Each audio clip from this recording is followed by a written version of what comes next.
दर्शक नमस्कार। ग्लोबल टेलिभिजनको ग्लोबल टकमा फेरि पनि यहाँलाई हार्दिक स्वागत छ। ग्लोबल टक लिएर हामी यहाँको टेलिभिजन सेटमा उपस्थित भइसकेका छौँ। ग्लोबल टकमा हामी विशेष फोकस नेपालको राजनीतिमा भइरहेका छौँ। राजनीतिक वस्तुस्थिति, राजनीतिले आम नागरिकका मुद्दालाई जसरी केन्द्रित भएर काम गर्नुपर्ने हो त्यो अनुसार गर्न सकेको नसकेको यी यावत कुराहरूमा हामी फोकस भइरहेका छौँ र पछिल्लो समयको राजनीतिक वस्तुस्थितिलाई नजिकबाट निहाल्ने प्रयत्न हाम्रो जारी नै रहनेछ। आज हामी कुरा गर्दैछौँ 2046 साल जब बहुदल आयो त्यसपछि स्थापना भएको एउटा पार्टी राष्ट्रिय प्रजातन्त्र पार्टी र स्थापनादेखि नै निकै समस्याग्रस्त हुँदै आएको पार्टी पनि टुटफुटका हिसाबले समस्याग्रस्त, आन्तरिक हिसाबले समस्याग्रस्त, टुट्दै फुट्दै 7-8 चोटि टुटफुट हुँदै 2076 फागुनमा आइसकेपछि 3 जना अध्यक्षहरू फेरि पनि एक ठाउँमा बस्नु भएको छ। कमल थापाज्यू, डाक्टर प्रकाश चन्द्र लोहनी र पशुपति शमशेर राणा। उहाँले अब चाहिँ वैकल्पिक शक्तिका रूपमा एउटा शक्ति उदाउनुपर्छ, एउटा शक्ति बनाउनुपर्छ यो राप्रपालाई भनेर अघि बढिरहेको अवस्था छ। र यो अवस्थामा चाहिँ राष्ट्रिय प्रजातन्त्र पार्टी अहिले महाधिवेशनको चटारोमा पनि रहेको छ। कार्तिकमा गर्ने भनियो, त्यो कार्यतालिका प्रभावित भयो। मङ्सिरको कार्यतालिका पनि प्रभावित भएर मङ्सिर 15 देखि 17 सम्म अब केन्द्रीय महाधिवेशन गर्ने भनेर राष्ट्रिय प्रजातन्त्र पार्टी अघि बढिरहेको अवस्था रहेको छ। र अब नेतृत्वको कुरा गर्नु पर्दाखेरि चाहिँ अब नेतृत्व कसले गर्ने भन्ने महत्त्वपूर्ण कुरा यहाँ छ। दोस्रो तहका नेताहरूले चाहिँ अब यी पुराना 3 नेताहरू जो छन् कमल थापा, डाक्टर प्रकाश चन्द्र लोहनी र पशुपति शमशेरबाट अब यो राप्रपा चल्दैन, अब दोस्रा पुस्ताका नेताहरूले चाहिँ अगाडि बढाउनु पर्छ यसलाई र उहाँहरूले अभिभावकको भूमिका निर्वाह गर्नुपर्छ भनेर अघि बढिरहेका छन्। आज हामी यिनै सन्दर्भमा रहेर कुरा गर्छौँ। हामीसँग कुराकानी गर्नको लागि स्टुडियोमा उपस्थित हुनुहुन्छ पूर्व महामन्त्री राष्ट्रिय प्रजातन्त्र पार्टीका र झापा क्षेत्र नम्बर 3 बाट प्रतिनिधि सभा सदस्य हुनुहुन्छ। उहाँ चाहिँ वाम गठबन्धनको समर्थनमा प्रतिनिधि सभा निर्वाचित हुनुभएको हो र उहाँले नेपाली काङ्ग्रेसका प्रभावशाली नेता कृष्णप्रसाद सिटौलालाई हराएर प्रतिनिधि सभाको एकमात्र राष्ट्रिय प्रजातन्त्र पार्टीको सदस्य पनि उहाँ हुनुहुन्छ। यहाँलाई हार्दिक स्वागत छ। धन्यवाद। मैले सुरुमै भने वामपन्थीहरूले यहाँलाई समर्थन गर्नुभयो। यहाँहरूको सिद्धान्त र वामपन्थीको सिद्धान्त बिल्कुल अपोजिसन छ। उहाँहरू गणतन्त्रका लागि लड्नुभयो, यहाँहरू राजतन्त्रका लागि अहिले पनि वकालत गरिराख्नु भएको छ। यो जित्दाखेरि यहाँलाई कस्तो अनुभूति भयो त्यहाँबाट सुरु गरौँ न। अनि यो मैले धेरैचोटि धेरै ठाउँ भनिसकेको छु। हामीले गएको प्रतिनिधि सभा तथा प्रदेश सभाको निर्वाचनमा सबै राजनीतिक दलहरू कुनै न कुनै अर्को दलसँग गठबन्धन बनाएर चुनावमा थिए भन्ने कुरालाई बिर्सनु हुँदैन। राष्ट्रिय प्रजातन्त्र पार्टीले देशका अरू 76 जिल्लामा नेपाली काङ्ग्रेससँग गठबन्धन बनाएको थियो भने झापा जिल्लामा तात्कालीन वामपन्थी गठबन्धनसँग सहकार्य गरेको थियो। त्यसकारणले अब कस्तो भयो के भयो भन्ने चाहिँ आउँछ। तर हामीले चुनाव जित्नको लागि गठबन्धन गरेको कुनै सैद्धान्तिक सहकार्य या एकता गरेको होइन र त्यसलाई अन्यथा मान्नुपर्ने पनि छैन। हामीले पनि सघायौँ, उहाँहरूले पनि सघाउनु। जनतालाई भोट हाल्न अलिकति सकस हुन्छ कि भन्ने कुरा त्यस्तो पनि भएन। किनभने झापाको 3 नम्बर क्षेत्र बाहेक अरू निर्वाचन क्षेत्रका साथीहरूले, हाम्रो पार्टीको साथीहरूले सूर्य चिन्हमा भोट हाल्न पनि अप्ठ्यारो मान्नु भएन। अब मेरो क्षेत्रका सूर्य चिन्ह अथवा अरू चिन्हवाला साथीहरूले पनि गाई चिन्हमा भोट हाल्न अप्ठ्यारो मान्नु भएन। त्यो लेनादेनाको कुरा थियो। हजुर, त्यसलाई सहज रूपमा लिनु त्यसलाई भोलि पनि त्यस प्रकारका गठबन्धनहरू सहकार्यहरू विभिन्न पार्टीहरूको बिचमा बन्न सक्छ। त्यसलाई चाहिँ चुनाव जित्नका लागि दलहरूले जे पनि गर्न सक्छन् भन्ने चाहिँ प्रमाणित भयो क्या। जे पनि गर्न सक्छ किनभने एउटा सिद्धान्त, एउटा एजेन्डा, एउटा भिजन लिएर जाँदा जनताले प्रत्यक्ष रूपमा ल अब सूर्य चिन्हले गाई चिन्हमा भोट हाल्दै गर्दाखेरि यहाँहरूले वकालत गरेको राजतन्त्रका लागि उहाँहरू सहमत भएको हो त, अथवा यहाँहरूको पार्टीका कार्यकर्ताहरूले र आम नागरिक समर्थन गर्नेले सूर्य चिन्हमा भोट हाल्दै अथवा अन्य कुनै चिन्हमा राजनीतिक दललाई भोट हाल्दै गर्दा यहाँहरूको सिद्धान्त छोडेर उहाँहरूको सिद्धान्तमा गएको हो त? अब यो सैद्धान्तिक रूपमा ठिक विपरीत भएको दलहरू बिचमा यो गठबन्धन भएर चुनावमा जानु सही हो र भने? यसलाई चाहिँ हामीले त्यस रूपमा लिनुपर्ने र व्याख्या गर्नुपर्ने म चाहिँ त्यस्तो ठाउँ देख्दिनँ। यो सैद्धान्तिक गठबन्धन होइन, अब सिटको तालमेलको कुरा हो र पार्टीहरूले आफ्नो पार्टीलाई अगाडि बढाउने र बलियो बनाउने क्रममा प्रयोग गर्ने रणनीतिको एउटा अङ्ग हो। त्यसमा त संसदमा आइसकेपछि एजेन्डा कसरी उठान गर्ने सर? होइन संसदमा त म राष्ट्रिय उम्मेदवार हुँदै म राष्ट्रिय प्रजातन्त्र पार्टीको उम्मेदवार हो नि त, मलाई पो अरू पार्टीले सघायो त। त्यस्तै गरेर केपी ओली नेकपा एमालेको उम्मेदवार हुनुहुन्थ्यो, फेरि हामीले सघायौँ। त्यो उहाँले चाहिँ नि राप्रपाको बोल्नुपर्ने अथवा एमाले भएर उभिँदाखेरि उहाँलाई अप्ठ्यारो हुने, म चाहिँ राप्रपा भएर आउँदा अप्ठ्यारो हुने भन्ने कुरा त्यो यसको त कुनै तुकै छैन। त्यो केवल आफ्नो पार्टीलाई बलियो बनाउन प्रयोग गरिएको रणनीतिको एउटा अङ्ग हो, त्यसलाई चाहिँ त्यतिमै बुझ्दा हुन्छ। अब यहाँहरूको अहिले 3 जना पार्टी अध्यक्षहरू छन् होइन, पार्टी एकता फागुनपछि यहाँहरू 76 पछि चाहिँ अब पार्टी एक ढेका बनाउनुपर्छ, वैकल्पिक शक्ति बनाउनुपर्छ भनेर अघि बढिरहनु भएको छ। 3 जना अध्यक्षहरूले कतिको पार्टीलाई ड्राइभ गरिरहेछन् अहिले, कस्तो छ स्थिति? पार्टी जुन उत्साहका साथ एकीकरण गरियो करिब 2 वर्ष अगाडि, त्यो उत्साहमा चाहिँ पानी खन्याउने काम भएको छ कि त्यसपछि राष्ट्रिय प्रजातन्त्र पार्टी एक प्रकारले कहाँ छ भन्ने नै थाहा नहुने अवस्थामा पुगेको छ। हामी जस्ता मानिसहरू भूमिकाविहीन अवस्थामा छौँ। अहिले महाधिवेशनको यो समय आएको हुनाले राष्ट्रिय प्रजातन्त्र पार्टी अलिकति चर्चामा छ, तर राष्ट्रिय राजनीतिमा अहिले राष्ट्रिय प्रजातन्त्र पार्टी गुमनाम जस्तो अवस्थामा छ, कार्यक्रमविहीन अवस्थामा छ। त्यसैले अब राष्ट्रिय प्रजातन्त्र पार्टीलाई देशको यस्तो जटिल परिस्थितिमा गुमनाम राख्न हुन्न। राष्ट्रिय प्रजातन्त्र पार्टीलाई एउटा बलियो वैकल्पिक शक्ति अथवा नेपालको राजनीतिको मूल केन्द्रको रूपमा विकसित गरेर लैजानुपर्छ भनेर अब यो महाधिवेशनलाई नेतृत्व परिवर्तन गर्ने र त्यसको बाटोबाट राष्ट्रिय प्रजातन्त्र पार्टीलाई एउटा बलियो पार्टी, हिन्दू राष्ट्र चाहिन्छ, राजा चाहिन्छ भन्नेहरूको साझा पार्टीको रूपमा विकसित गर्ने प्रयत्न हामीले थालेका छौँ। हजुर, भनेपछि अहिलेका जुन त्रय अध्यक्षहरू छन्, 3 जना अध्यक्षहरू छन्, कमल थापा, डाक्टर प्रकाश चन्द्र लोहनी, त्यसै गरी पशुपति शमशेर, उहाँहरूबाट यो पार्टी चल्दैन भन्ने निष्कर्षमा दोस्रो तहका नेताहरू पुगे र कार्यकर्ताहरू पुगे राप्रपामा, यति कुरा डिक्लेयर हो। चल्दैन भन्दा पनि चलेन, अब चलेन नै, पार्टीको रूपमा चलेन। राष्ट्रिय प्रजातन्त्र पार्टी आफ्नो 31 वर्षको इतिहासमा सबैभन्दा कमजोर अवस्थामा छ। राष्ट्रिय पार्टी समेत बन्न सकेन।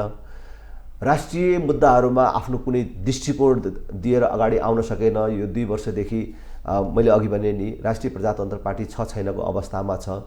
अब यही अवस्थामा जाने हो र यो महाधिवेशनले पनि त्यही लाई निरन्तरता दिने हो भने राष्ट्रिय प्रजातन्त्र पार्टी एक प्रकारले विघटनको बाटोमा जाने खतरा देखेपछि अब हामीले उहाँहरूले जे जति योगदान दिनुभयो पार्टीलाई, अब उहाँहरूले अभिभावकीय भूमिकामा रहनुपर्छ भन्ने हिसाबले हामी मान्न तयार हुनुहुन्छ। यहाँहरूको विचारमा सहमत? उहाँहरूले आफूले निर्माण गरेको पार्टी निरन्तर जाओस् र आफूले अगाडि सारेको राजनीतिक मुद्दाले जनताको बीचमा स्थापित हुने र त्यो मुद्दा ले जित्ने बाटो बनोस् भन्ने चाहनुहुन्छ भने उहाँहरूले आफैले नै अग्रसर भएर नयाँ पुस्तालाई, नयाँ नेतृत्वलाई अगाडि सारेर अभिभावकीय भूमिकामा बस्ने काम गर्नुहुन्छ भन्ने हामीलाई विश्वास छ।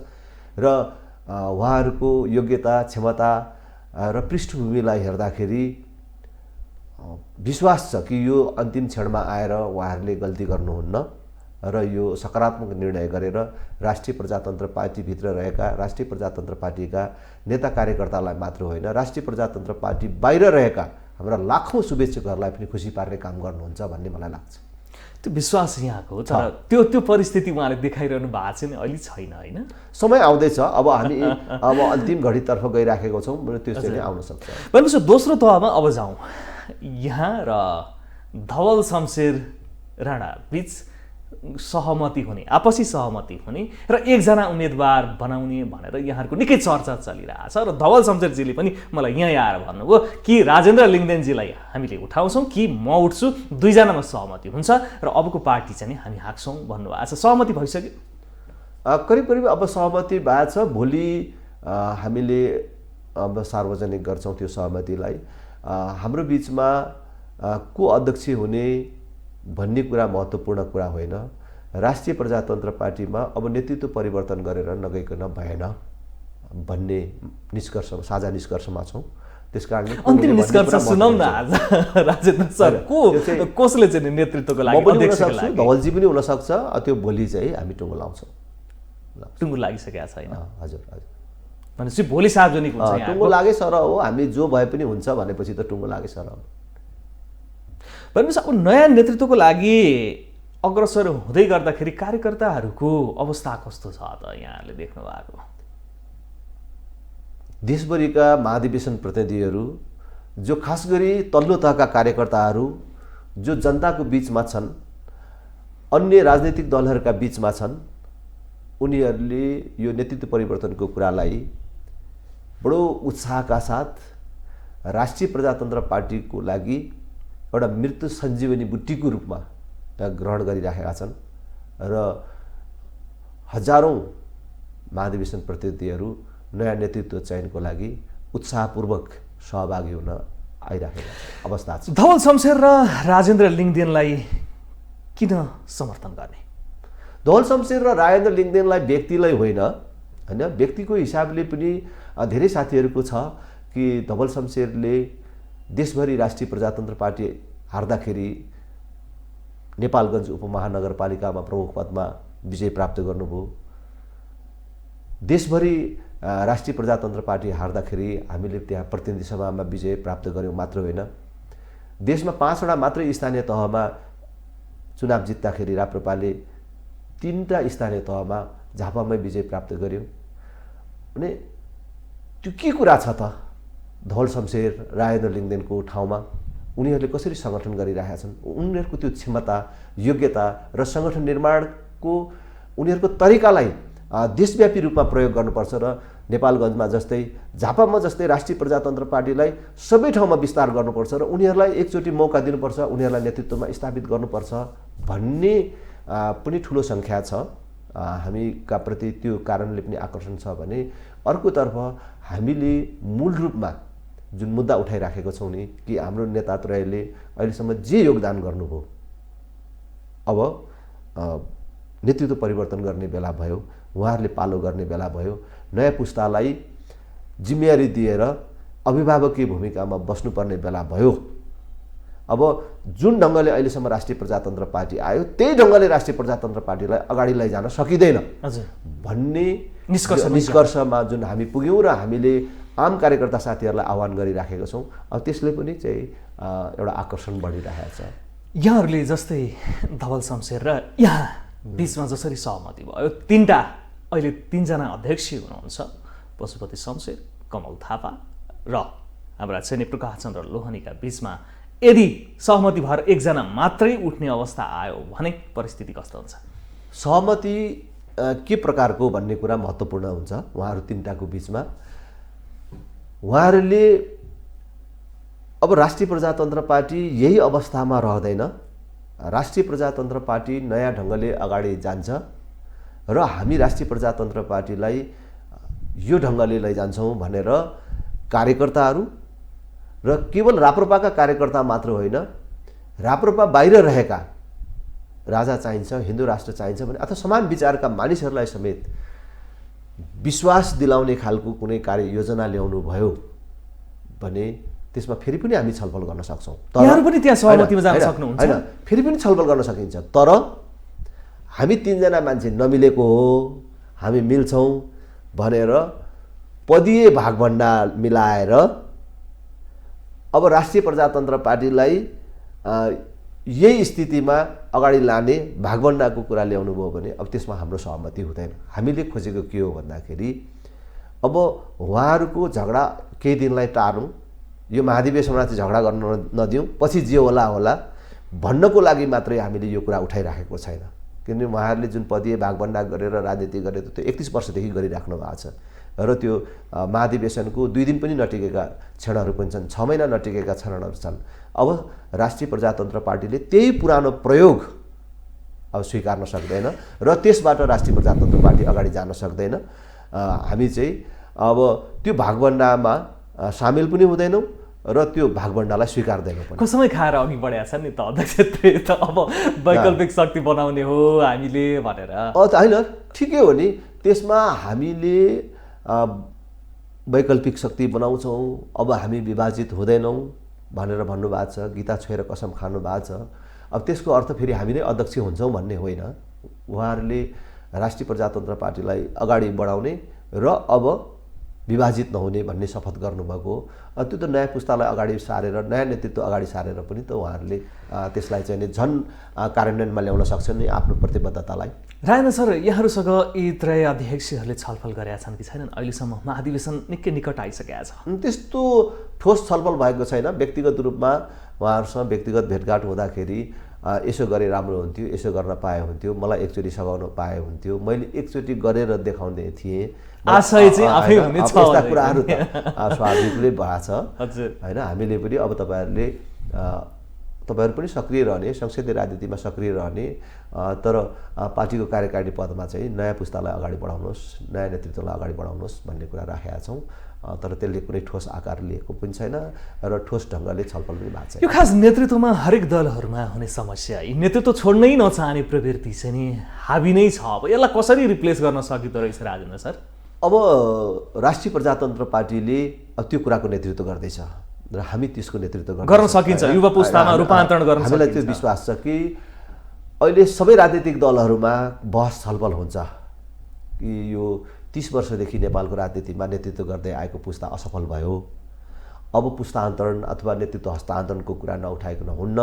यिनै मानिसहरू फेरि घुमिफिरी प्रधानमन्त्री हुन्, पार्टी अध्यक्ष हुन् अथवा जे हुन्, यसबाट देशले कुनै निकास र विकास प्राप्त गर्दैन भनेर कुराहरू चाहिँ आउँछन्। तर कुनै पनि पार्टीका अरू नेताहरूले दोस्रो पुस्ताका, दोस्रो तहका अथवा अहिलेसम्म नेतृत्वमा नआएका मानिसहरूले त्यो आँट चाहिँ गरेका छैनन्। त्यो हिम्मतै होइन। तर त्यो राष्ट्रिय प्रजातन्त्र पार्टीले अहिले हिम्मत गर्दैछ, हामी गर्दैछौँ त्यो कि हामी जुन अभियान अहिले अगाडि बढाइराखेको छौँ त्यो केवल राष्ट्रिय प्रजातन्त्र पार्टीभित्र मात्रै होइन, नेपालको राजनीतिमै यो नेतृत्व हस्तान्तरण अथवा पुस्तान्तरण उदाहरण बन्ने त होइन, पुस्तान्तरणको चाहिँ नि अब बेला भयो भन्ने कुराको अगुवाई हामी गर्दैछौँ। हेर्नुहोस्, नेपालमा 2046 सालको राजनीतिक परिवर्तनपछि अहिलेसम्म यो 30-31 वर्षको समयमा 26 वटा सरकार बन्यो। एउटा सरकारले पनि पुरा कार्यकाल पुरा गर्न सकेन मात्र होइन, पूर्ण बहुमत प्राप्त गरेका झन्डै 2/3 नजिक पुगेका सरकारहरूले पनि आफ्नो कार्यकाल पुरा गर्न सकेन। बिचैमा नढलेको कुनै सरकार भएन। राजनीतिक दलहरू विभाजित नभएको कुनै राजनीतिक दल छँदै छैन। सबभन्दा कान्छो दल भनेको साझा विवेकशील समेत चाहिँ विभाजित भयो। यसको कारण के छ? के कारणले यस्तो हुन्छ त? होइन, यो दलहरूको विभाजन, सरकारको अस्थिरताको कारण दलहरू मात्रै कमजोर भएनन्, देशमा समेत अस्थिरता भयो। त्यो अस्थिरताको शिकार देश र जनता भए। किन यस्तो हुन्छ त भन्दाखेरि यसको मूलमा एउटै कुरा छ कि नेपालको संविधान र राजनैतिक दलहरूको विधानमा नेतृत्व हस्तान्तरणको सहज व्यवस्था छैन। एउटा मान्छेले प्रधानमन्त्री पाएपछि अथवा पार्टी अध्यक्ष पाएपछि अथवा प्रमुख पद पाएपछि सुरुमा जेसुकै बाचा कसम गरे पनि आफू बाँचुन्जेल अथवा चिहानसम्मै त्यो लान प्रयत्न गर्ने, जसका दुष्परिणामको शिकार आज राजनैतिक दल र देश चाहिँ बनेको छ। त्यसकारण हामी चाहिँ यो चोटि एउटा व्यक्ति बढीमा 2 कार्यकालभन्दा बेसी सुप्रिम पोस्टमा नबस्ने, मुख्य पदमा बस्न नपाउने, चाहे त्यो पार्टीको अध्यक्ष होस् चाहे त्यो प्रधानमन्त्री होस्, त्यो व्यवस्था चाहिँ हामी चाहिँ कार्यान्वयनमा ल्याउँछौँ र हामीले त्यो सङ्कल्प गरेर जनताको बिचमा लान्छौँ र राष्ट्रिय प्रजातन्त्र पार्टीलाई नयाँ ढङ्गले लान्छौँ र नेपालको राजनीतिमै एउटा दिशा दिने पार्टीको रूपमा, नेतृत्व गर्ने पार्टीको रूपमा हामीले स्थापित गर्छौँ। त्यो विश्वास यहाँहरू छ। जनताले किन विश्वास गर्ने त अब फेरि भन्ने कुरा आउला, किनकि यहाँले पटक पटक धोका दिनुभएको छ फेरि जनतालाई, त्यो कुरा पनि यहाँहरूले महसुस गर्नुभयो होला।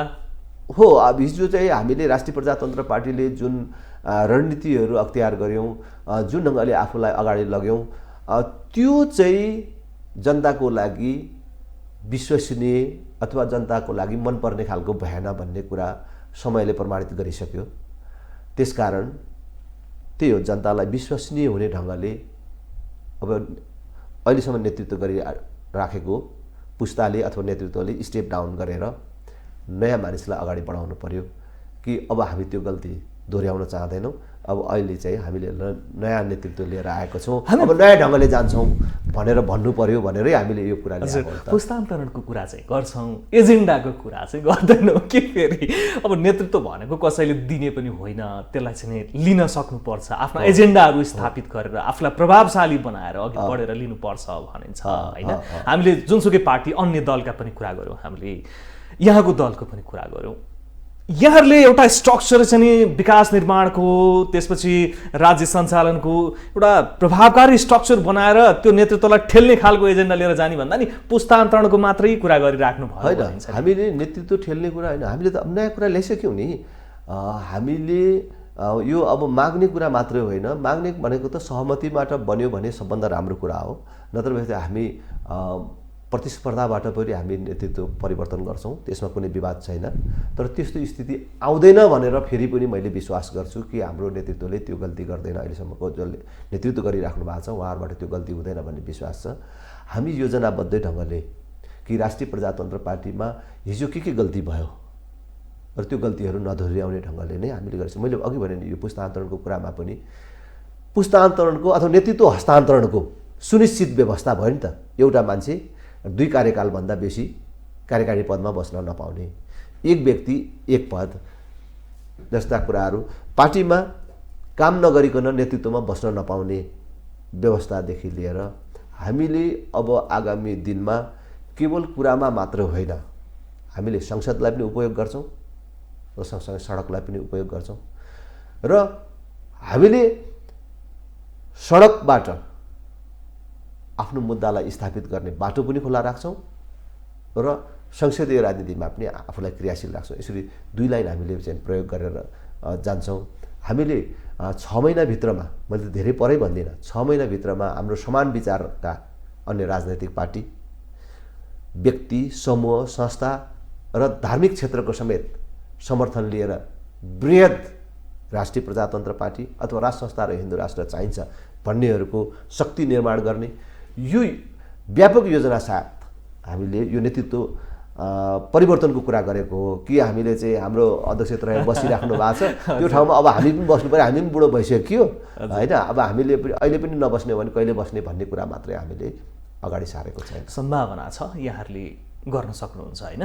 छ, त्यो त सम्भावना छ मात्र होइन, हामीले तथ्याङ्कमा पनि खेलिराखेका छौँ। कहाँबाट कस्ता कस्ता प्रतिनिधिहरू आइराख्नु भएको छ, नेतृत्व परिवर्तनको पक्षमा कुन जिल्लामा कति सङ्ख्या छ, कस्तो साथीहरू आइराख्नु भएको छ, त्यो समेत हिसाब गरिरहेका छौँ र हामीलाई पूर्ण विश्वास छ अहिले राष्ट्रिय प्रजातन्त्र पार्टीमा परम्परागत महाधिवेशन प्रतिनिधिहरूको सङ्ख्यामा 2 गुणा वृद्धि भएको छ।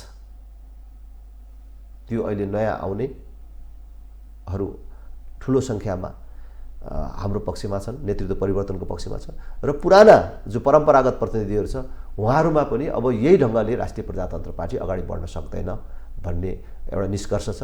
त्यसकारण त्यो सबैको सन्तुलनबाट अब राष्ट्रिय प्रजातन्त्र पार्टीले नेतृत्व परिवर्तन त गर्छ। त्यो भनेपछि यो पुस्तामा आयो, अब त्यो त आयो 17 गतेपछि अब यो पुस्ता आयो त्यो त आयो त्यसमा कुनै दुविधा छैन। खालि के हो भने प्रतिस्पर्धाको बाटोबाट आउने हो कि सहमतिबाट आउने हो, यति कुरा मात्रै फरक हो। आयो अब यहाँले हाँक्ने हो, एकदम हाँक्ने त मैले धवलजीले अथवा हाम्रो एउटा समूहले मात्रै होइन कि अहिले हाम्रो अध्यक्ष त्रय र बिचमा पनि अरू नेताहरू हुनुहुन्छ, उहाँहरू समेतको साझा सहमति सहकार्यबाटै जाने हो। अब एजेन्डा यहाँहरूले समातिराख्नु भएको छ हिन्दू राष्ट्र र संवैधानिक राजतन्त्रको निरन्तर रहन्छ होइन? एकदमै रहन्छ। अब फेरि पछाडि फर्किने भने शासन व्यवस्था अघि बढिसक्यो, राज्य व्यवस्था ठुलो भ्रम छ के तपाईँहरू जस्तो साथीहरूलाई राष्ट्र संस्थाको कुरा गर्दाखेरि, हिन्दू राष्ट्रको कुरा गर्दाखेरि पछाडि फर्किने भने यो पछाडि फर्किने कुरा होइन कि देशको स्थायित्वको आधारको रूपमा रहेको राष्ट्र संस्था र हिन्दू राष्ट्र समाप्त गरेपछि अथवा देशमा गणतन्त्र धर्मनिरपेक्षता त्यति मात्र सङ्घीयता समेत जनचाहना विपरीत विदेशीहरूको चाहना योजना बमोजिम जब लागू गरियो नि, आज देशले कुन प्रकारको क्षति बिहोर्नु परिराखेको छ, देश कुन प्रकारले एउटा अस्थिरताको बाटोतर्फ गइराखेको छ, त्यो सबै कुराले के देखाउँछ भने हामीले जुन राष्ट्र संस्था र हिन्दू राष्ट्रको कुरा गरिराखेको छौँ नि, त्यो पछाडि फर्कने कुरा होइन। देशलाई चाहिँ नि अग्रगमनतर्फ लैजाने र देशलाई शान्ति स्थायित्व प्रदान गर्ने प्रमुख आधार रहेछ भन्ने कुरा प्रमाणित हुँदै गएको छ। हिजो हामीले 62-63 को राजनीतिक परिवर्तनपछि होइन राजा त कुनै न कुनै रूपमा राख्नै पर्छ, हिन्दू राष्ट्र चाहिन्छ भनेर भन्दाखेरि त हाम्रो ज्यान जान सक्ने अवस्था थियो नि। र आज हेर्नुहोस् त, राष्ट्रिय प्रजातन्त्र पार्टीमा भन्दा ठुलो सङ्ख्यामा बाहिर मानिसहरू राष्ट्र संस्था चाहियो, हिन्दू राष्ट्र चाहियो, राजा आऊ देश बचाऊ भनेर चाहिँ मध्यरातमा निस्किरहेको छ। राजा जहाँ पुग्ने त्यहाँ हजारौँको सङ्ख्यामा मानिसहरू पुग्ने अवस्था बनिराखेको छ भने यो पछाडि फर्कने कुरा होइन रहेछ। राष्ट्रिय प्रजातन्त्र पार्टीले राष्ट्र संस्था र हिन्दू राष्ट्रको कुरा गरेर देशको स्थायित्वको आधारको रूपमा रहेको यो मुद्दालाई मर्न दिएछ भन्ने कुरा प्रमाणित भएको छ। किन चाहिने रहेछ राप्रपालाई? यति कुरा बताए। राप्रपालाई चाहिने होइन, देशलाई ल ठिक छ, यहाँहरूको विचारमा देशलाई चाहिन्छ। अहिले मुद्दा यहाँहरूले उठाइराख्नु भएको छ। मैले धेरै कुरा भन्दिनँ, हिजै पनि एउटा सञ्चार माध्यममा भनेको छु र आज तपाईँलाई पनि भन्छु, राष्ट्र संस्था यो देशको स्थायित्वको आधार हो। के आधारमा त्यो आधार हो? सुन्नु न, 2032 सालसम्म हाम्रै छिमेकमा सिक्किम भन्ने देश थियो। आज पनि सिक्किम भन्ने नाम छ, भूगोल पनि त्यही छ, त्यो माटो कसैले बोकेर लगेको छैन, नाम पनि त्यही भएर पनि, तर आज सिक्किम भन्ने देश त छैन। त्यहाँ राष्ट्र संस्थाको अन्त्य भयो, सिक्किम भन्ने देशको पनि अन्त्य भयो। त्यही खतरा अहिले नेपालले बिहोरिराखेको छ। उत्तरमा चीन जस्तो विशाल देश जसको चाहिँ विश्व महाशक्तिको रूपमा उदय र विकास भइरहेको छ, दक्षिणमा भारत, दुई परस्पर विरोधी अथवा प्रतिद्वन्दी दुई ठुला शक्तिको बीचमा नेपाल जस्तो एउटा सानो देश जसको भौगोलिक संवेदनशीलतालाई जोगाउनको लागि, यसको अखण्डता, यसको सार्वभौमिकतालाई बचाइराख्नको लागि नेपालको सन्दर्भमा राष्ट्र संस्था उपयुक्त हुन्छ र राष्ट्र संस्था नेपालको स्थायित्वको आधार हो भन्ने निष्कर्षका साथ हामी सक्षम छैनौँ। होइन, हामीले नेपालमा हाम्रो सार्वभौम सत्ता नेपालमा राष्ट्र संस्था चाहिन्छ भनेर भनेको होइन, त्यो सिक्किमै उदाहरण छ।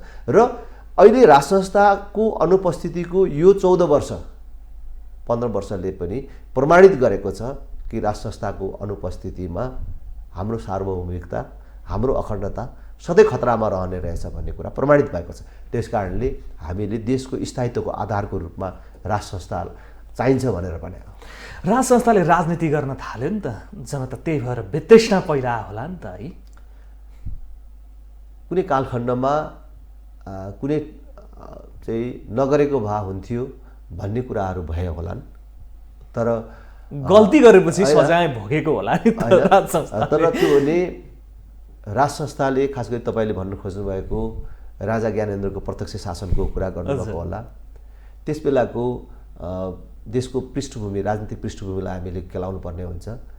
त्यस बेला राजनीतिक दलहरू भ्रष्टाचारमा चुल्लुम्म डुबेका थिए, राजनीतिक दलहरू निर्वाचन गराउन सक्नेसम्म अवस्थामा थिएन, देशमा हत्या, हिंसा, आतंक चरम चुलीमा पुगेको थियो। त्यस्तो बेला अभिभावकको हैसियतले राजाले म 3 वर्ष आफै प्रत्यक्ष शासन गरेर देशमा हत्या हिंसाको अन्त्य पनि गर्छु, भ्रष्टाचारको पनि अन्त्य गर्छु र देशमा एउटा शान्ति र स्थायित्व कायम गरेर फेरि निर्वाचन गरेर जनताको प्रतिनिधिहरूलाई नै म जिम्मा दिन्छु, राजनीतिक दलहरूलाई नै जिम्मा दिन्छु भनेर म्यादी भनौँ न समय तोकेर लिएको समयको कुरा हो त्यो। त्यसमा पनि 18 महिना नपुग्दैखेरि राजनीतिक दलहरूले हुँदैन हामी नै गर्छौँ भनेपछि ल जनताको नासो, जनतालाई नै म जिम्मा दिन्छु भनेर राजाले छोडेको अवस्था हो। त्यसकारणले राजाले राजनीति गरे, राजाले आफै शासन हातमा लिन गल्ती गरे भन्ने कुरामा मात्रै होइन कि राजाले एउटा सदाशयतापूर्वक अभिभावकको हिसाबले त्यो जिम्मेवारी लिएको र राजनीतिक दलहरूले नमानेपछि छोडेको कुरालाई पनि हामीले बिर्सनु हुँदैन। ज्ञानेन्द्र सरकारले तत्कालीन राजा ज्ञानेन्द्रले सहजै छोडिदिएको त्यो राज संस्था यहाँ उठाएर हिँडिराख्नु भएको छ क्या। कति सहज तरिकाले जानुभएको थियो उहाँ नागार्जुन है? होइन, राजाले छोडेको समाएको भन्ने भन्दा पनि उहाँले कुनै एउटा आधार बाँकी त्यहाँम्रो एउटा बाँकी राख्न सक्नुहुन्थ्यो त्यतिखेर। होइन, राजा ज्ञानेन्द्रलाई राजालाई राज संस्था चाहिने भन्दा पनि राज संस्था त हामीलाई चाहिने हो नि होइन। राजा त ल जनता खुसी हुन्छौ मैले छोड्दाखेरि भने म ठिकै छ तयार छु, तिमीहरू देश चलाउँछौ बन्छ भने मलाई कुनै आपत्ति छैन भन्ने त्यो त राजाको सदाशयता हो। तर नेपाल जस्तो देश, मैले अघि भने यसको चाहिँ पृष्ठभूमि, यसको भौगोलिक बनावट, भू अवस्थिति होइन, राजनीतिक पृष्ठभूमि, नेपालको राजनैतिक दलका नेताहरूको गतिविधि, यी सबको सन्दर्भमा, यी सबको पृष्ठभूमिमा राज संस्था चाहिँ नेपाली जनताको लागि र नेपाल राष्ट्रको लागि आवश्यक हो नि त। राजालाई चाहिएर राजाले भनिदिएर भन तिमीहरू लाग भनेर हामीले राजा चाहिन्छ भनेकै होइन नि। नारायण सर, सम्भावना देख्नुहुन्छ राज संस्था फेरि फर्किन्छ? एकदमै, मैले त निरन्तर रूपमा भनिराखेको छु कि हामीले खास गरी राष्ट्रिय प्रजातन्त्र पार्टीले ठिक ढङ्गले काम गर्न सक्यौँ भने संसदमा बहुमत कायम गरेर निर्णय गरेर राज संस्था पुनर्स्थापना गर्ने होइन कि नेपाली जनता स्वयं भेला भएर निर्मल निवासबाट राजालाई बाजा बजाउँदै बजाउँदै नारायण हिट्रीमा भित्याउने परिस्थिति निर्माण हुन सक्छ र त्यसमा चाहिँ म विश्वस्त छु। त्यो व्यक्तिको, त्यो राजा हुने व्यक्ति चाहिँ यहाँहरूको दिमागमा संवैधानिक राज संस्था भनेर एकदम हो, राजा संवैधानिक, त्यो संवैधानिक राज संस्था भन्ने बित्तिकै यहाँहरूको दिमागमा कुन व्यक्ति कुन अनुहार चाहिँ याद आउँछ? अरे कुनै व्यक्ति र अनुहारको कुरा होइन, पृथ्वीनारायण शाहको वंशज होइन, उनका उत्तराधिकारी नेपालको राजा हुने हुन्। त्यस कारणले राजा ज्ञानेन्द्र जिउँदो भएसम्म नेपालको राजगद्दीमा को बस्छ, अब राज संस्था पुनर्स्थापना भयो भने कसले मुकुट लाउँछ भन्ने कुरा त अरू चाहिँ अनुहार सोच्नुपर्ने कुरा नै छैन, छँदै छैन। सिधै ज्ञानेन्द्र सरकार आएर बस्ने हो, तत्कालीन राजा ज्ञानेन्द्र फेरि पनि यहाँहरूले त्यसमा त कुनै बहस छलफलको विषय नै होइन नि। तर भूमिका कुन तहको रहने भन्ने कुरा बरु सबै राजनीतिक दलहरूको सहमति भयो भने फरक रहन सक्ला। राज संस्थाको भूमिका के हुने, सीमाहरू के हुने भन्ने कुराहरू होला, तर को हुने भन्ने कुरा त प्रश्नै छैन। यति स्पष्ट हुनुहुन्छ यहाँहरू, राज संस्था संवैधानिक हुनुपर्छ, ल्याउनै पर्छ, राख्नै पर्छ, यो मुलुकको लागि आवश्यकता हो, हिन्दू राष्ट्र यो मुलुकको लागि आवश्यकता हो, यति स्पष्ट धारणा छ। तर यहाँहरू यही गणतन्त्रको संविधानमा टेकेर उप प्रधानमन्त्रीसम्म भइसक्नु भएको छ, यहाँका अहिलेका अध्यक्ष। अब यो कसरी सम्भव भयो? यो विरोधाभास किन? जनताले सबैभन्दा महत्त्वपूर्ण विश्वास गर्ने आधार नदेखेको राप्रपालाई यो हो जस्तो लाग्छ कि मलाई। केही त्रुटिहरू विगतमा भए, तर त्यो सैद्धान्तिक त्रुटि भन्दा पनि कार्यगत त्रुटिहरू, रणनीतिक त्रुटिहरू भए। हामीले त्यसबेला पनि भनेको थियौँ कि हामीले सरकारमा जानु भनेको गणतन्त्र, धर्मनिरपेक्षता, संघीयतालाई स्वीकार गर्नु होइन। हामीले यो संविधानमा फरक मत राखेर यो संविधानलाई आलोचनात्मक समर्थन गरेका छौँ। यसको अर्थ राष्ट्रिय प्रजातन्त्र पार्टी सरकारमै नजाने भन्ने कुरा होइन। राष्ट्रिय प्रजातन्त्र पार्टी सरकारमा जाँदाखेरि पनि फरक पहिचानका साथ जान्छ भन्ने हाम्रो दृष्टिकोण थियो। तर पछिल्लो दिनमा हामी सरकारमा जाँदाखेरि एकपछि अर्को सबै पार्टीले निर्माण गरेको सरकारमा गयौँ, सबै पार्टीको नेतृत्वमा गयौँ, जसको पायो त्यसको नेतृत्वमा गयौँ। त्यसले चाहिँ हाम्रा शुभेच्छुक एजेन्डा बिर्सिँदै गयो होइन? एजेन्डा बिर्सिने भन्दा पनि हामीले चाहिँ सरकारमा गएपछि केही राम्रो कामहरू गर्न सकिन्छ र जनतालाई के विश्वास दिलाउन सकिन्छ भने राष्ट्रिय प्रजातन्त्र पार्टीले पायो भने राम्रो काम गर्ने रहेछ है। राष्ट्रिय प्रजातन्त्र पार्टीको नेताहरूले नपाएर मात्रै रहेछ, पायो भने त राम्रो काम गर्ने रहेछ भने सन्देश दिन सकिन्छ, त्यो सत्ताको उपयोग गर्न सकिन्छ भन्ने हाम्रो सोच थियो। न त्यस प्रकारको सन्देश दिन सकियो, न हाम्रो शुभेच्छुकहरूलाई हामीले हाम्रो मुद्दा छोडेको होइन, हाम्रो कुनै व्यक्तिगत स्वार्थले यो सत्तामा गएको होइन, हामी हाम्रो मुद्दामा प्रतिबद्ध छौँ भन्ने विश्वास नै दिलाउन सकियो। कि हाम्रो शुभेच्छुकहरूको चाहना चाहिँ के थिएछ भने, अहिले पनि मैले भन्छु, खास गरी मेरो चाहिँ नेता वर्तमान पार्टी अध्यक्ष त्रयमध्येका एक अध्यक्ष कमल थापा, यो जुनसुकै पार्टीको जुनसुकै मान्छेको नेतृत्वमा सरकारमा जाने उप प्रधानमन्त्री खाने मान्छे मात्र होइन, त्यसको लागि होइन यो मान्छे, ऊ जानु हुँदैन भन्ने आम जनताको धारणा थिएछ। तर अब त्यो कुरा चाहिँ हामीले बुझ्न सकेनौँ कि राष्ट्रिय प्रजातन्त्र पार्टी सत्ता साझेदार पार्टी मात्रै बन्नु हुँदैन भन्ने सोच थिएछ। अब त्यो कुरा बुझ्न सकेनौँ र त्यसको प्रतिक्रिया स्वरूप चाहिँ हामीले गएको चुनावमा जुन सर्वनाक भनौँ न चाहिँ हार चाहिँ बिहोर्नु पर्यो होइन।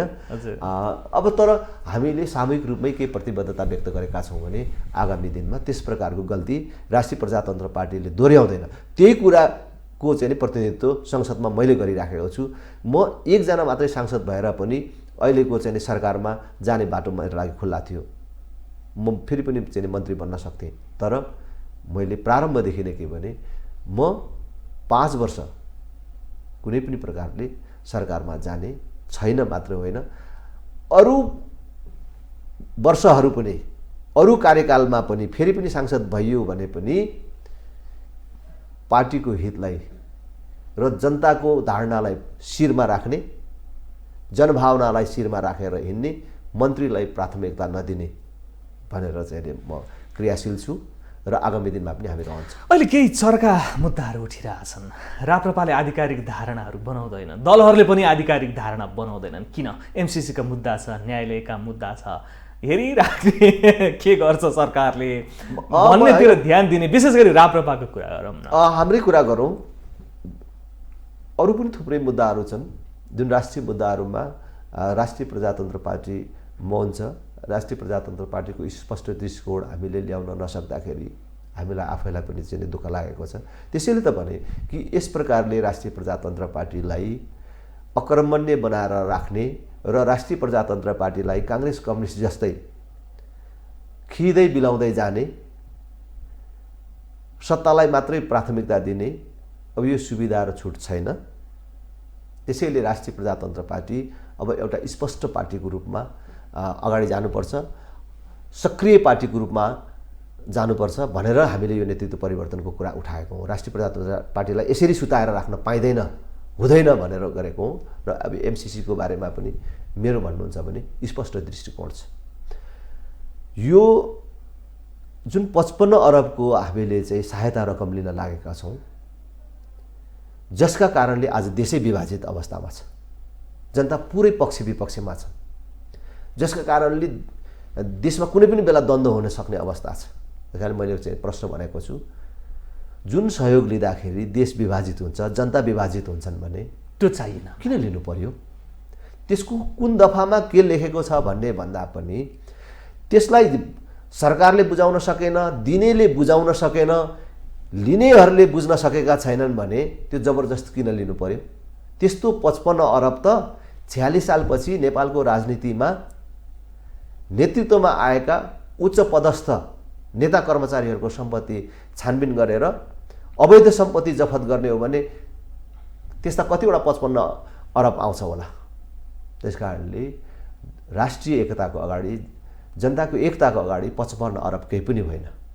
जे कुरा जनताले विरोध गरिरहेछ त्यसलाई चाहिँ छोडिदिनु, जसले जनतालाई विभाजित गर्छ भने त्यो विवादास्पद चाहिँ सहयोग किन लिनु पर्यो? त्यसमाथि पनि हेर्नु त, सहयोग भन्ने कुरा पनि जबरजस्ती दिने कुरा हुन्छ त। अमेरिका बारम्बार आफ्ना उपाध्यक्ष, सहायक विदेश मन्त्री पठाएर लिनेले पो होइन, लिनेले पो जोड गर्नुपर्ने होइन, तर दिनेले जोड गरिरहेको छ। छिटो ल्याऊ छिटो ल्याऊ छिटो ल्याऊ भनेको छ।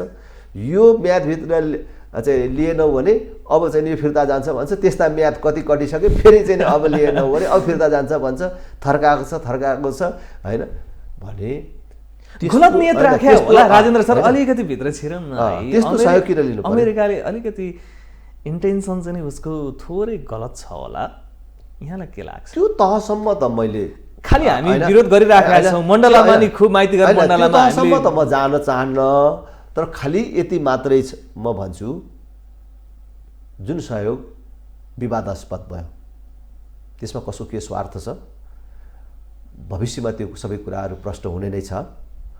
तर यो सहयोग विवादास्पद छ र यो विवादास्पद सहयोग लिएर देश र जनतालाई विभाजित गर्ने र द्वन्द्वमा जाने काम गर्नु हुँदैन। ठिक छ, एमसिसीको बारेमा यहाँको व्यक्तिगत धारणा डिक्लेयर छ, न्यायालय त्यस्तै छ अहिले अवस्था।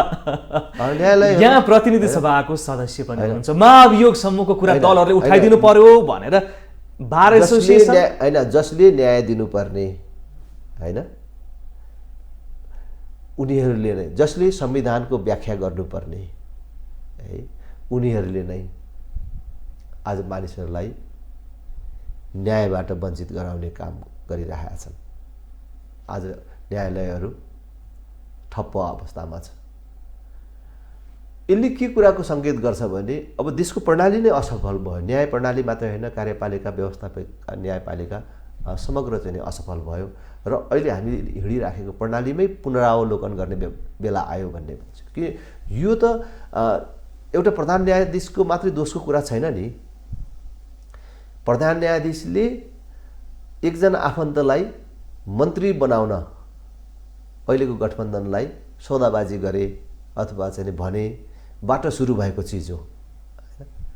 सौदाबाजी भनेको त एक्लैलाई हुँदैन, कसका बिचमा सौदाबाजी भयो र के गरिदिए बापत चाहिँ उनले त्यो मन्त्री पाए त भागमा? त्यसको खोजी हुनु पर्यो नि, त्यसको उत्खनन हुनु पर्यो नि। त्यसको विषयमा चाहिँ आन्दोलनकारीहरू किन बोल्दैन? उनको राजीनामा मात्रै माग्छ हैन, प्रधान न्यायाधीश। त्यस कारणले मैले चाहिँ प्रारम्भदेखि भन्दै आएको छु, प्रधान न्यायाधीश चोलेन्द्र शमशेर राणा पनि दोषी होलान् अहिलेको यो अवस्था आउनमा। उनी सजायका भागी छँदैछन्। त्यो सजाय, महाअभियोग, राजीनामा जे पनि हुन सक्ला, तर के अरू चोखा छन्? के उनको बहिर्गमन मात्रै समस्याको समाधान हो? हामी स्पष्ट छौँ, उनको बहिर्गमन मात्रै समस्याको समाधान होइन। यसको समग्र जरोमा पुग्नुपर्छ। यो न्यायाधीश नियुक्ति प्रक्रियादेखि नै यसको हामीले उत्खनन गरेर ल्याउनुपर्छ। पार्टीको कार्यकर्तालाई न्यायाधीशमा नियुक्ति गर्ने, योग्यता क्षमता भएका मानिसहरूले जिल्ला न्यायाधीशबाट रिटायर हुनुपर्ने, अनि पार्टीका मानिसहरू राखेपछि दलहरूको सिफारिसमा नियुक्ति हुने व्यवस्था मिलाएपछि न्यायाधीशले कस्तो निर्णय गर्छ? त्यो त हामीले सुरुदेखि भन्दै आएका थियौँ र अहिले त्यो कुरा सार्वजनिक भयो, भित्रैबाट बाहिर निस्केको सार्वजनिक भयो हैन। त्यसकारण मैले भन्छु यो अहिले प्रणाली नै असफल भएको अवस्था हो। अब हामी अन्तिममा भनेछौँ, जनताले राजनीतिक स्थायित्व खोज्छन्, दलहरूले त्यो स्थायित्व कहिले पनि दिन सक्दैनन्। अहिले तीनटा ध्रुव स्पष्ट रूपमा छ। एउटा यही लोकतान्त्रिक गणतन्त्रको राज्य व्यवस्थासँग खुसी छ, एउटा धार यहाँहरू राजतन्त्र र संवैधानिक राजतन्त्र सहितको हिन्दू राष्ट्र चाहिन्छ भनिरहनु भएको छ, र अर्को एउटा ध्रुव पनि छ, त्यहाँ वैज्ञानिक समाजवाद, यो राज्य व्यवस्था, यो संसदीय प्रणाली नै गलत भनेर अघि बढिरहेछ। जनताले कहिलेसम्म अस्थिरता बेहोरी राख्ने? अब यो बात तन्त्र भन्दा पनि हाम्रो अनुभवले के प्रश्न गर्यो भने नेपालमा स्थायित्वको लागि एउटै विकल्प छ, त्यो अभिभावकीय संस्थाको रूपमा राजा, प्रत्यक्ष निर्वाचित कार्यकारी प्रधानमन्त्री, पूर्ण समानुपातिक प्रणालीबाट निर्वाचित हुने संसद। यही नै अब चाहिँ यो देशको समस्याको समाधान र स्थायित्वको आधार हो। त्योभन्दा विकल्प देख्नुहुन्न? छैन। संघीयताको बारेमा यहाँको के विचार छ? संघीयताको खारेजी। नेपाल जस्तो सानो देशले तीन तहको सरकार धान्न सक्दैन भनेर हामीले प्रारम्भदेखि भन्यौँ र अहिले त्यो कुरा प्रमाणित पनि भयो। आजभन्दा 3.5 वर्ष अगाडि संघीयता कार्यान्वयन प्रक्रिया अगाडि बढ्नुभन्दा अगाडिसम्म देशको कुल राष्ट्रिय ऋण 8 खरब थियो। आज संघीयता कार्यान्वयन प्रारम्भ भएको यो 3.5-4 वर्षभित्रमा राष्ट्रिय ऋण 16 खरबमा पुग्यो। यही संघीयता पाल्नको लागि त्यो 8 खरब ऋणमध्ये 2 खरब भन्दा बेसी यही जनप्रतिनिधिका लागि चाहिने कर्मचारी, उनीहरूका मोटर गाडी, त्यसैमा खर्च भएको तथ्याङ्कहरू आइराखेका छन् भनेपछि यो क्रम त बढेर जान्छ, निरन्तर रूपमा बढेर जान्छ। यो संघीयता देशले धान्नै सक्दैन। जति चाँडो हामीले चाहिँ संघीयता विदा गर्छौँ त्यति राम्रो हुन्छ। तपाईँ भन्नुहोस् न, राष्ट्रिय ऋण त्यही हिसाबले बढिराखेको छ, अर्कोतर्फ यो संघीयताको नामको करको दर दायरा कुन प्रकारले वृद्धि भएको छ यो सब देखियोस्। त्यस कारणले यो त जति सक्दो चाँडो यसलाई विदा गर्नु। खारेजीको चाहिँ विकल्प छैन। हस् राजेन्द्र सर, यहाँले आफ्नो अमूल्य विचारहरू राखिदिनु भयो। यहाँहरू नेतृत्व परिवर्तन र पुस्तान्तरणमा हिँडिराख्नु भएको छ। अबको नेतृत्व दोस्रो पुस्ताले गर्ने भनेर अघि बढिरहनु भएको छ। उदाहरणको रूपमा प्रस्तुत गर्छौँ हामी राजनीतिक दलहरूलाई, अन्य राजनीतिक दलहरूलाई पनि भनेर अघि बढिरहनु भएको छ। यहाँले अमूल्य समय दिनुभयो, यहाँलाई धेरै धेरै धन्यवाद। तपाईँलाई धेरै धेरै धन्यवाद छ नवीनजी। हस्, थ्याङ्क यू सो मच।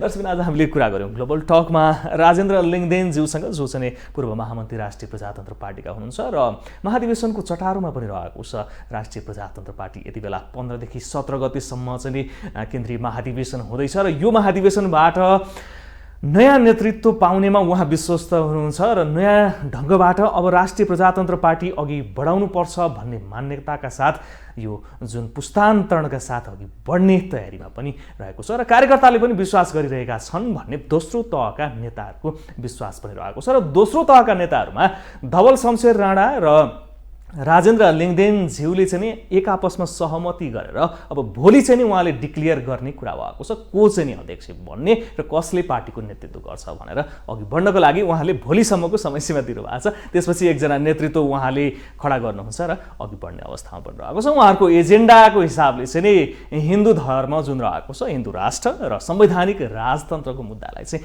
निरन्तर रूपमा उहाँले अघि बढाइराख्नु भएको छ। अन्य कुनै विषय र व्यक्तिका साथमा हामी आउँछौँ। ग्लोबल टेलिभिजन हेर्दै गर्नुहोला। नमस्कार।